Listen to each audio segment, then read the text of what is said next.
See, the thing is, I've completed in so many, it's difficult for me to distinguish the feelings I've had in one over the other, so it's not easy. Assalamu alaikum wa rahmatullahi wa barakatuh. My name is Adeen Shahzad Rehman. I'm 20 years old and I'm a teacher at Mubin Quran Institute for Quranic Sciences, based here in New York in the borough of Queens. I first started learning the Quran at the age of 5 with the help of my parents. So they first taught me the basic alphabets through the book known as Qari Adeen Shahzad. And I also memorized a few surah, a few ajza with them at home as well. So from the very start of my journey, my father has always been there, side by side. When it came to memorizing, reviewing, he was always there helping me out. Likewise, he was always encouraging me in this field as well, to help me reach my potential in learning, going out there, and also in the masjid too, whenever there were events or programs related to Quran, like competitions is one of them. He would always be there. And then eventually at the age of 8, I entered into Hifz school here at Muslim Center in New York. And with the help of my teachers and parents as well, I was able to get through the journey of memorization and complete it within 2 years, alhamdulillah. In the Hifz school itself, the process was every day you would memorize a section, let's say a few lines or a page. And alongside with that, you would review the previously memorized pages from that same week, for example. And at the same time, you would also have to review, let's say, a previous ajza you memorized about 2-3 weeks ago.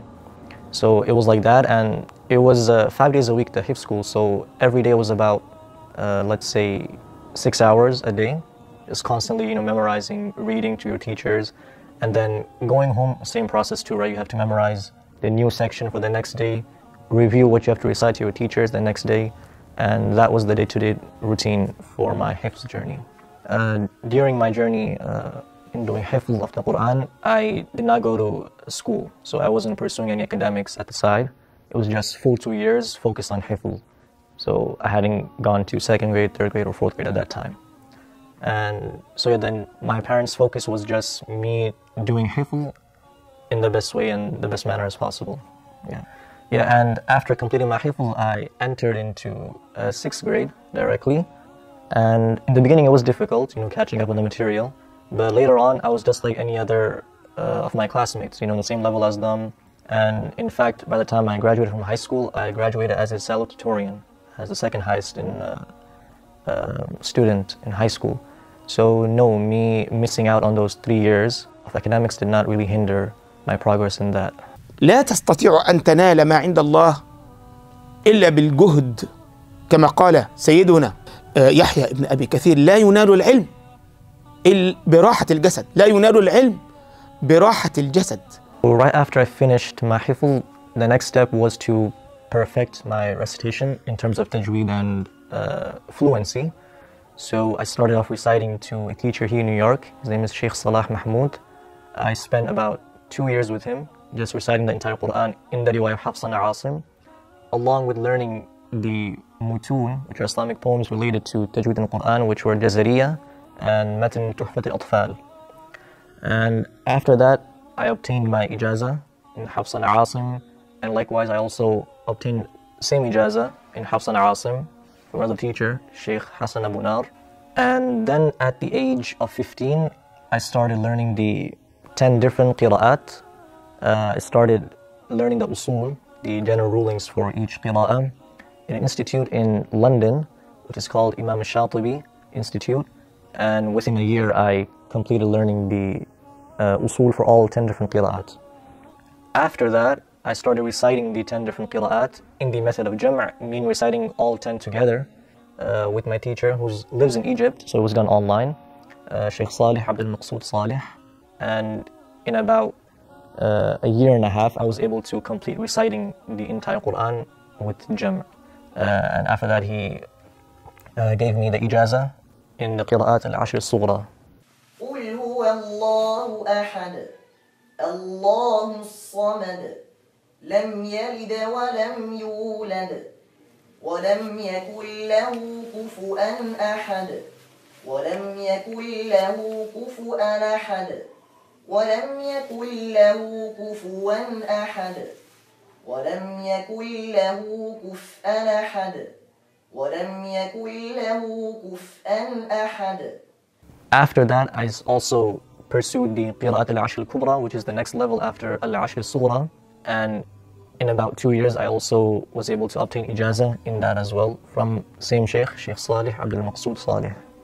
The biggest key in accomplishing all of this was dedication, self-discipline, and having a time routine to do all this. والإمام الزهري يقول من طلب العلم جملة نسيه جملة وإنما يطلب العلم شيئا فشيئا قليلا قليلا.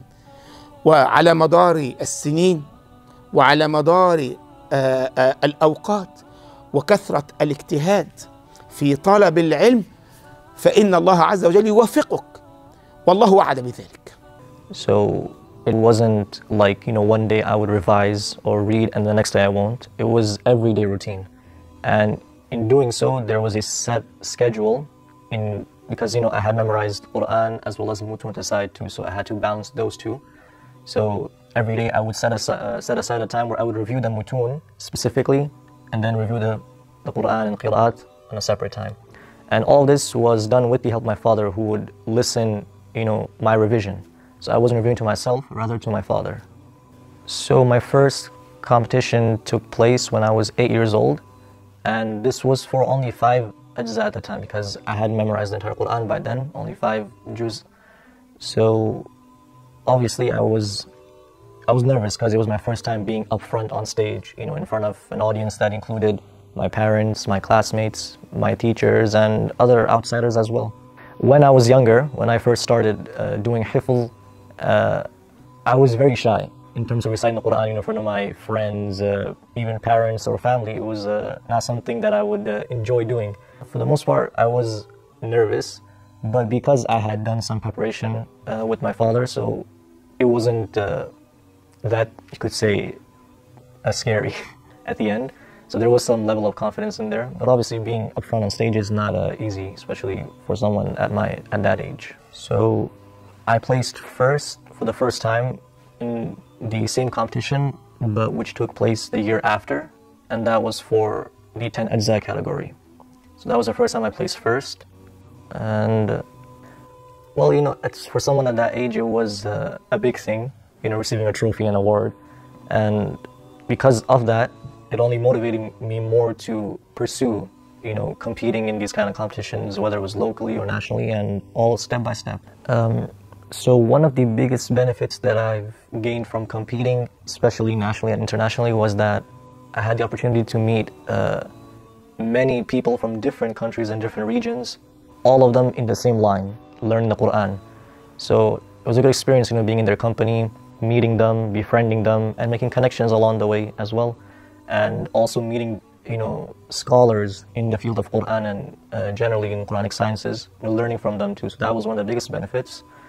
The second benefit I would mention would be in terms of being able to travel around the globe, all because of Quran, right? All for the sake of going to compete in a friendly Quranic competition. So that was one of the benefits as well. Advice that I would give to someone who wants to embark in this journey would be to be ready to dedicate themselves in this field, right? Which means it comes with sacrifices, self-discipline, having a set routine and all of that, and also having a really strong desire and interest in learning the Quran itself. One book that I found interesting was called Talent Overrated, and in that book the author, he describes how this misconception that a person has to be gifted or talented at a young age in order to pursue that that career or that occupation or so on. And he says that in fact it's not talent or being gifted, it's more about the time and effort you put into achieving your goal in that field.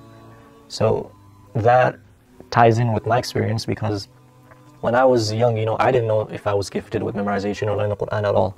Right? It was something my parents pushed me towards and motivated me.